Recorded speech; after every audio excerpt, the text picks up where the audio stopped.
Everyone, good morning. তোমরা সবাই কেমন আছো? আশা করি ভালো আছো। তো আজকে আর একটা নতুন ভিডিওতে তোমাদের সকলকে জানাই অনেক অনেক স্বাগত। তো সবাইকে আমার পুরো ভিডিওটা দেখার অনুরোধ রইল। সকালটা শুরু করলাম মেয়ের স্কুলে টিফিন দিয়ে। দেখছো না, কলাটা কেটে কেটে দিচ্ছি। কলাটা কিন্তু আমি আজকে প্রথমবার কেটে কেটেই দিলাম। কেন বলো তো? মেয়ে বলছে কি, মা আমাকে কলাটা না পিস পিস করে কেটে দাও। এতদিন কিন্তু আমি দুদিকে কেটে কলাটা দিতাম, খোসা ছাড়াতাম না। আমি বলছি না না, কলাটা খোসা ছাড়ালে কালো হয়ে যাবে, তুই এমনিই নিয়ে যা। বলছে না না, সবাই তো এরকম করে নিয়ে যায়, কই কালো হয় না, আমি দেখেছি। বলছে আমি তোমার জন্য একটা নিয়ে আসবো, তুমি দেখবে কালো হবে না। তো লাস্ট পর্যন্ত কিন্তু ও একটা কলা ফিরিয়ে নিয়ে এসেছিলো আমাকে দেখানোর জন্য কালো হয় কি না। তো দেখি না, কালো হয়নি, ভালোই ছিল। তো যাই হোক, আজকে সুজি আর কলা দিয়ে মেয়ের টিফিনটা সারলাম। তো সুজিটাও পিস পিস করে কেটে দিয়েছিলাম। তো এরকম কেটে কেটে দিলে ও একটু খুশি হয়, তাই এরকম কেটে কেটে দিয়েছিলাম। তো যাই হোক, এদিকে টিফিন রেডি করে তারপরে এদিকে মেয়ে তো স্কুলে বেরিয়ে গেছে, তোমাদের দাদাভাইও অফিস বেরিয়ে গেছে। তারপরে সোনাকে ফ্রেশ করালাম, খাওয়ালাম, তারপরে লেগেছি আমি কিন্তু কাজে। আগে আমি বাচ্চাদের টাইম দিই, তারপরে আমি আমার সংসারের কাজে আসি। তো এদিকে সোনাকেও প্রায় খাওয়ানো কমপ্লিট হয়ে গেছে। তারপরে আমি এসেছি বিছানা গোছাতে। বিছানা গুছিয়ে এসে এখন আমি ঘর বারান্দা ঝাড় দেব। ঘর বারান্দা ঝাড় দিতে আমার একটু টাইম লাগে। কেন কি বলো তো, সোনা না এত জিনিস মানে এদিক ওদিক ছুঁড়ে ফেলে না, মানে আমি গোছাতেই পারি না। আমি একদিক থেকে গোছাবো, ও আরেক দিক থেকে ছুঁড়ে ছুঁড়ে সব ফেলবে। এর জন্য সব কটা জিনিস গুছিয়ে গুছিয়ে তারপরে আমাকে ঝাড় দিতে হয়। এই দেখো, আমি একদিক থেকে এখন জিনিসগুলো সরিয়ে সরিয়ে ঝাড় দিচ্ছি। ও আবার দেখবে এইগুলোকে সঙ্গে সঙ্গে সে মোটামুটি মানে জায়গার জিনিস জায়গায় রাখবে না। সে এদিক সেদিক করে সে যতক্ষণ না ছুটছে, ওর মনে শান্তি হয় না। এই দেখবে, দেখো আমি একটু গুছিয়ে এদিকটা ঝাড় দিলাম, সেদিকে দেখো কি করছে সোনা। দেখলে, ওই রকমই সারাক্ষণই করতে থাকে। সারাক্ষণে কোনো জিনিস আমাকে গুছিয়ে রাখতে দেয় না। তবু আমি চেষ্টা করি যতটা পারি গুছিয়ে রাখার। জানি না কতটা গুছিয়ে রাখতে পারি, তো তবে চেষ্টা করি আমি গুছিয়ে রাখার। গোছানো না থাকলে না দেখতেও ঠিক ভালো লাগে না। আর কেমন একটা যেন অস্বস্তি ভাব হয় যে এই ঘরটা যেন কেমন অগোছালো হয়ে পড়ে আছে, ঠিক দেখতে ভালো লাগছে না। সে যতক্ষণ না একটু ঘরটা গোছানো হয় ততক্ষণ মনে শান্তিও লাগে না। তাই চেষ্টা করি যতটা গুছিয়ে রাখার। পারি না এতটা গুছিয়ে রাখতে, তবু মোটামুটি যতটা সম্ভব হয় ততটাই চেষ্টা করি। এদিকে দেখো, 3টে রুমের ঝাড় দিয়ে যা ময়লা হয়েছিল ওইটা আমি কিন্তু তুলে ফেলে দিলাম। কারণ কি, এই ঘরটা আবার ঝাড় দেবো, তো ওই ময়লাটা কি আবার নিয়ে আসবো এই ঘরে টেনে টেনে? তো তার থেকে বরং ওইটা তুলে ফেলে দিই, তারপরে আবার এই ঘরটাতে ঝাড় দিতে এসেছি। এই দেখো, ঘরে এদিকে খেলনাগুলো পুরো এদিক ওদিক করে রেখেছি, আমি ওইগুলো গুছিয়ে দিলাম, সঙ্গে সঙ্গে গিয়ে ও ফেলে দিল। এরকমই বললাম না, এরকমই করতে থাকে। আমি গুছাতে থাকি, পারি না গোছাতে, তবু চেষ্টা করি গুছিয়ে রাখার। বললামই তো তোমাদের। তো যাই হোক, এদিকে আমার ঘরটা প্রায় ঝাড় দেওয়া হয়ে গেছে ভেতরটা। এরপরে বাইরে ব্যালকনিটাতে যাব ঝাড় দিতে, আর হচ্ছে বাইরে যে উঠোনটা রয়েছে ওই উঠানটাতে ঝাড় দেব। এদিকে ঝাড় দিতে দিতে ঝাড় দেওয়া কমপ্লিট হয়নি, আর নোংরার গাড়ি চলে এসছে। তো আবার কি করলাম, ব্যালকনিটা ঝাড় দিয়ে আবার নোংরা ফেলতে গেলাম। নিচটা আর একটুখানি ঝাড় দিতে বাকি ছিল, নোংরার গাড়ি চলে এসছে। তো এখন যদি আমি নিচটা ঝাড় দিয়ে নোংরা ফেলতে যাই তাহলে দেরি হয়ে যাবে। এতক্ষণ কি দাঁড়িয়ে থাকবে? তো আগে ভাবলাম কি আগে দিয়ে আসি।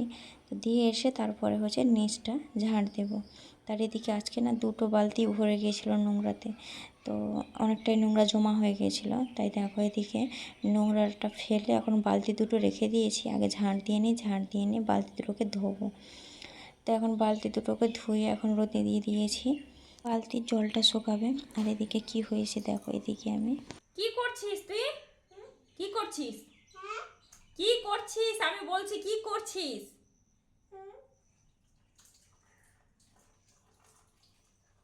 আসলে হচ্ছে কাপড়গুলো ভিজিয়ে দিয়ে আমি ঘরটা ঝাড় দিতে গিয়েছিলাম।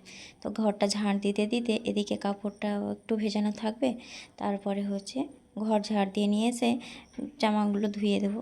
তো এই জন্যই হচ্ছে কাপড়গুলো আগে মানে ভিজিয়ে দিয়ে ঘরটা ঝাড় দিতে গিয়েছিলাম।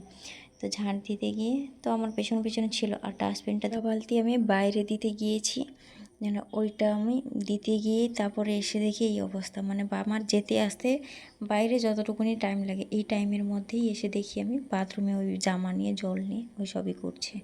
তো তারপর কি হয়েছিল জানো, তারপর আবার বালতির মধ্যে ঢুকে গিয়েছিল, বালতির মধ্যে ঢুকে ও জামা কাপড়ের উপরে দু পা দিয়ে নাচছে আর হাসছে। তো তখন যা কি বলবো, এখন তো ভয়েস ওভার দিচ্ছি তাই এত ভালোভাবে বলছি। আর কি জানো, এখন তো কাজ করছিলাম, তো কাজ করতে করতে এত বিরক্ত করছিল, তো এত ধৈর্য থাকলে কি বলো তো, ওর সর্দি কাশি না লেগেই রয়েছে অনেক দিন থেকে, সে সারছেই না। তার উপরে এত জল ঘাঁটছে, মানে বলতে নেই, অনেক মানে জল পেলেই আর জল ছাড়ছে না। তো ওর জন্যই একটু আরও বেশি রাগ হচ্ছিল। তো যাই হোক, কিছু তো করার নেই, এইভাবে করতে হবে। ও কি বোঝেও না, কিছু শোনেও না, বললেও কিছু। তো এদিকে এদিকে সকালে যে নাস্তা হয়েছিল তার বাসন কোসন না অনেক হয়ে গেছিলো, তো ওইগুলোই এখন ধুয়ে তুলে নিচ্ছি।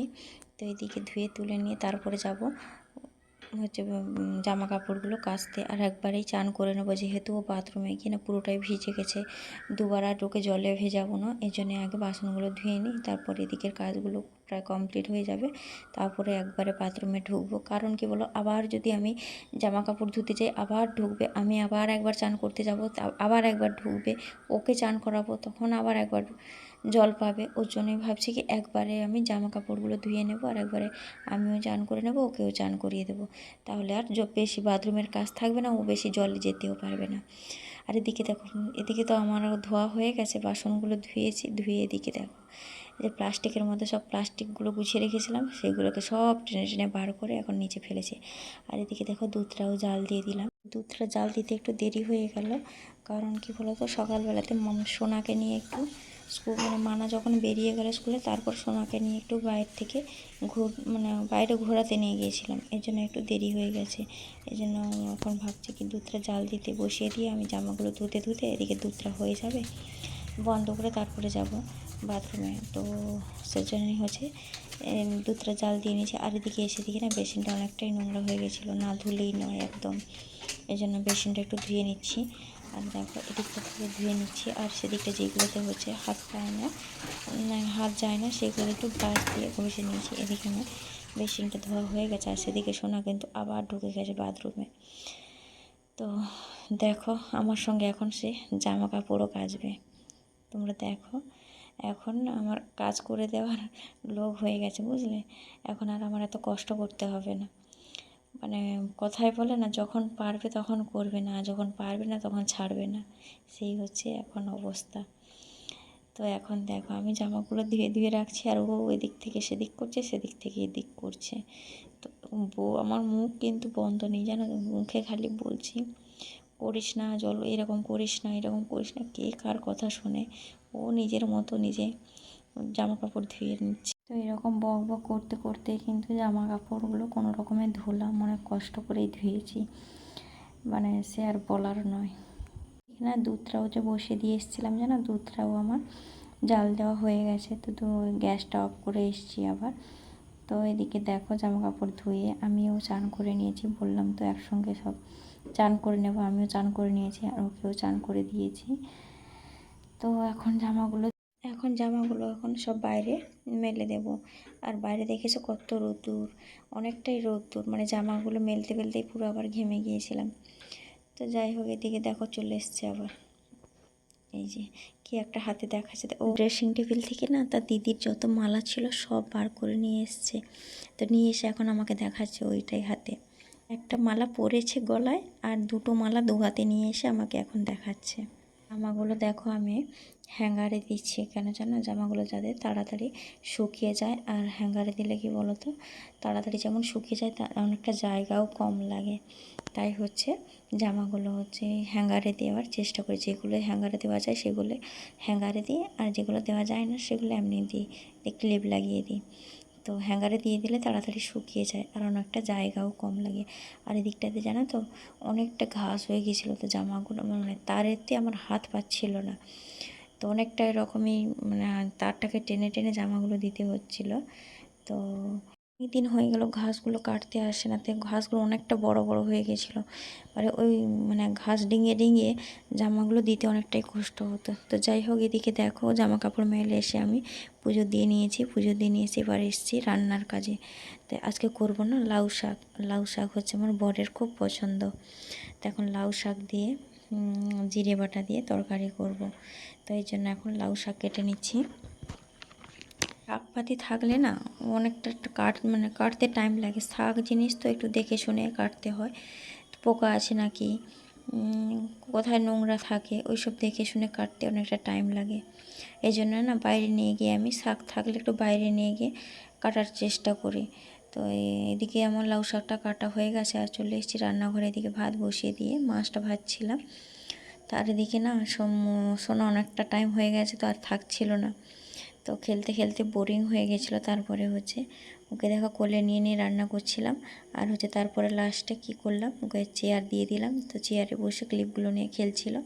বেশিক্ষণ খেলেনি, একটুখানি খেলছিল। তার মধ্যেই একবার কোলে নিচ্ছিলাম, একবার এদিক নিচ্ছিলাম, ওইদিক ঘোরাচ্ছিলাম। ওই করে করে কোনো রকমের রান্নাটা কমপ্লিট করলাম। তারপরে এইটা ফুটতে দিয়ে আমি ওকে খাওয়াতে এসেছি এখন। তোকে খাওয়াতে এসেছিলাম। খাওয়া দাওয়ার পরে একটু বিশ্রাম নিচ্ছিলাম। তারপর অনেকটা টাইম ভিডিও করা হয়নি, বিকেলবেলাতে এসেছি তোমাদের সঙ্গে। তো আজকে হচ্ছে বানিয়েছিলাম একটু আচার, তো সেটাই ভাবছিলাম যে তোমাদের সঙ্গে একটু শেয়ার করি। আর জানো তো অনেক দিন আগে আচার বানিয়েছিলাম, সেই 1 বছর আগে। তো ভুলে গেছি আবার আচার বানাতে হয় কি করে।